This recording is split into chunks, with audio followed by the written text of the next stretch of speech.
she also served as help for the cook when they had parties on weekends. This man was a banker in Los Angeles. And of course he had, you know, being a banker, he had a lot of social life and so forth. And he did most of his entertaining out at this estate. And it was sort of a show place. Mm-hmm. And so Depression came along, 1929. Ah, yes. And I remember Father and Mother talking afterwards. Mr. Jeffries had come out, and he called my father over to his car, and they sat in the car for a long time. Mm. And the gist of it was that the Depression had hit Mr. Jeffries, and it hit him hard. His bank was not doing well. Mm-hmm. And he was probably going to lose this estate out in La Cañada. Mm. And the best thing my father and mother could do, he said, I'm not firing you, but he said, I think you should be looking for some other employment as soon as you can. Well, Mother and Dad talked it over. Dad was born in Worcester, Massachusetts. Oh. So he always wanted to come back east and farm. So we talked Mother into it. And they had a 1926 Nash sedan. And Dad said, well, I'll fix it up so we can camp. So he built a box to go on a running board, and that held the tent poles. That was on Mother's side.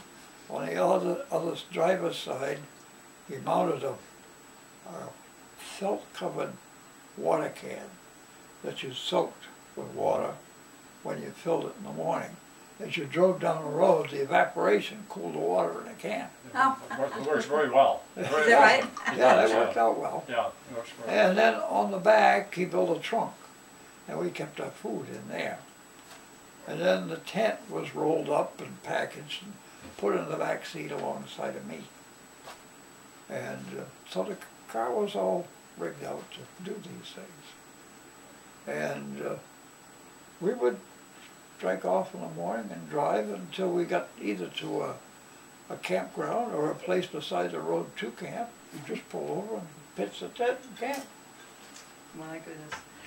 And his goal was to try to visit as many of the national parks as he could on the way back east. So when we left La Cañada, we went to Sequoia.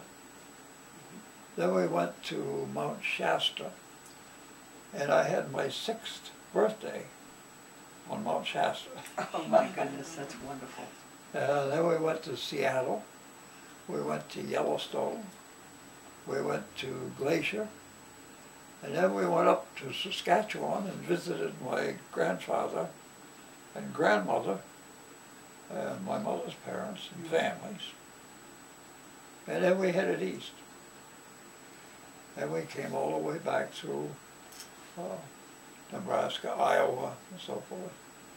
And I remember we went to the Swift and Company packing houses in Chicago. Oh my. We took the tour in there. Uh-huh.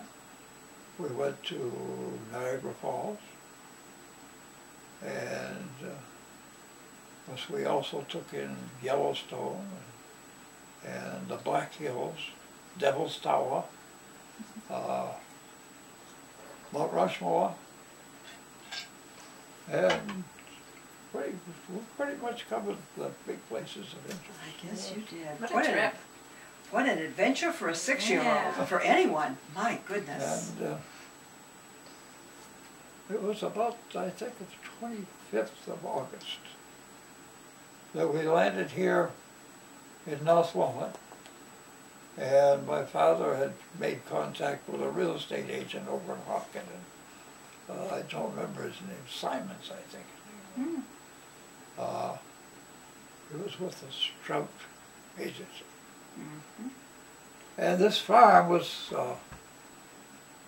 it was in the process of being foreclosed on. A fellow named Bill Hayes up in Elkins, Mm-hmm. owned it. It had been given to him by Mrs. Kimball. Okay. And he had sold it to Hayes, and not Hayes, I mean to the owner. Full name was Bartow. And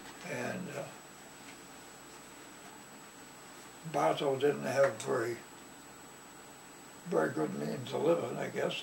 Didn't have a job. You know, it was depressed at times. Yeah. He was having it hard. That was Martow, M-A-R-T-O-W? Huh? Martow, you said? The No, name? Bartow. Bartow, B-A-R-T-O-W. B-A-R-T-E-A-U-X. Oh, okay, the French.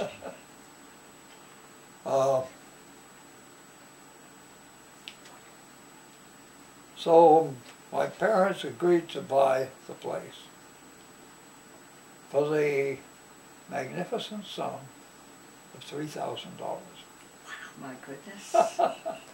The real estate prices have changed a little. Yeah, just a little. How many acres was that? Do you remember? So we moved in, Mm-hmm. and I started school that fall, Flagney School, first grade. My So that's goodness. how I got here. Now, whereabouts was the house located? As you go up the hill, you come to a place where there was the old, what we call the back road, used to go back down around, and came out down to sand pits. Okay, now you're talking coming up the hill. Now, is that the You would leave the church and head back towards the... towards 4A? Yeah, towards 4A. Okay, that's up over. And you go up a fairly steep grade there. That's the The North road's Wilmot pretty Church. narrow. Mm-hmm. Yeah, Then that's- it kind of flattens off. Yes. Where it flattens off on the right-hand side, there's quite a dense growth of poplar trees and stuff there. In the cellar hole, the cellar hole's right there. Oh, I see. So is that before the Tewksbury Cemetery or after? Oh, very much before, yeah. Okay, Yeah, it's only about a third of the way up to the cemetery. I see. So it was pretty close to the church then? Yeah, we could look right down at the church. Mm-hmm. Yeah. Okay. Now, had the church been moved at that time? Had it what? Had it been moved? The church used to be up Oh, on yes, that yeah. hill. The church was moved back in 1850 or 51. It was built, I think, around 1829 or 26. And a man by the name of Josiah Stearns had designed that church and built it. And he also built the Methodist church in Wilmot Center that burned. That's right. The Methodist church in Wilmot Center was almost identical to the one in North Wilmot. Mm-hmm. So he used the same plans. Uh-huh. He also built the townhouse, I think, didn't he? The first town hall? He may have. I think he He might may have, have, yeah. but I'm not sure about that. That's And he set up built a lot of that's set homes, up on too, the in hill the where the tractor shed was Yes. later. Mm-hmm. Yeah. Yep. Oh, man. Yeah, for sure. So, was it a big house? Yes. Walter Walker's got pictures of it. Does he? Yeah. It was an 11-room house. My goodness. And it had 1, 2, 3, 4, 5, 6, 7. 7 rooms downstairs, 7 or 8, and 4 rooms upstairs.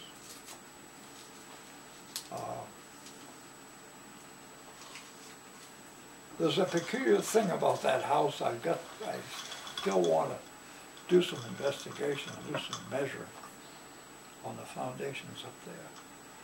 Because in looking at a picture of the house from the south side, you got the main house, then you got a long woodshed, and a barn that's attached at the far end.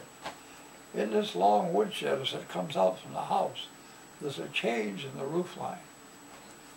The roofing material seems to be the old-fashioned split shaved shingles for the first, I would say, 10 or 12 feet. Then it's the regular style shingles after that. And in thinking about the layout of the rooms in the house around the kitchen, things were very strange there. There was a set of stairs that went from a little bit of a square hallway just outside the kitchen door towards the woodshed. It went down cellar. Also in the kitchen was another set of stairs that went on top of those stairs and went to the second floor in the woodshed. And then in back of the kitchen cupboards on the north side was a little room with no windows.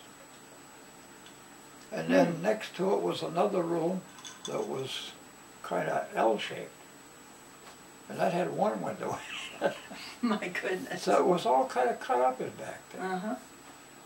And looking at it and thinking about the way it was planned, I think what happened was that there was another house there. And then George Tewksbury, when he decided to build this new house, built a new one right around the old one. My goodness. And he enclosed some of these rooms and some of them he left. And so that's why it's so messed up, you know. Uh-huh.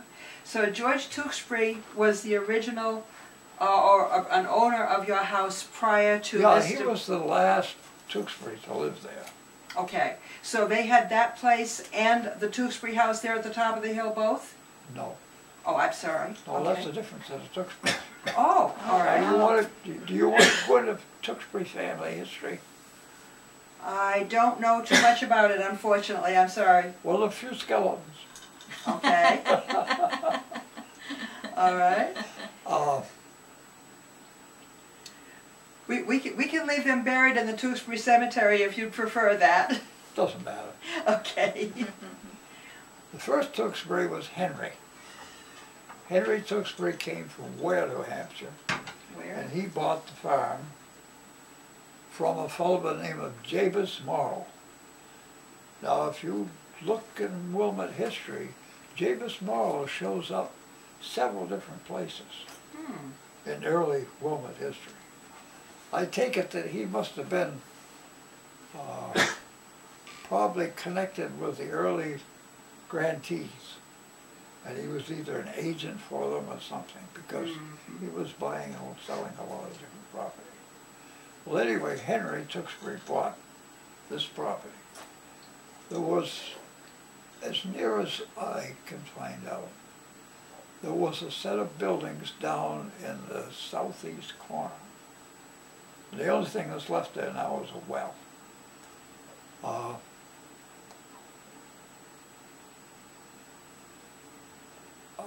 Henry, I think, built the first set of buildings up where the farmhouse was, and a barn. And he lived there through his lifetime, and then he received a life tenancy from his son Stephen Tewksbury, who maintained him for the rest of his life.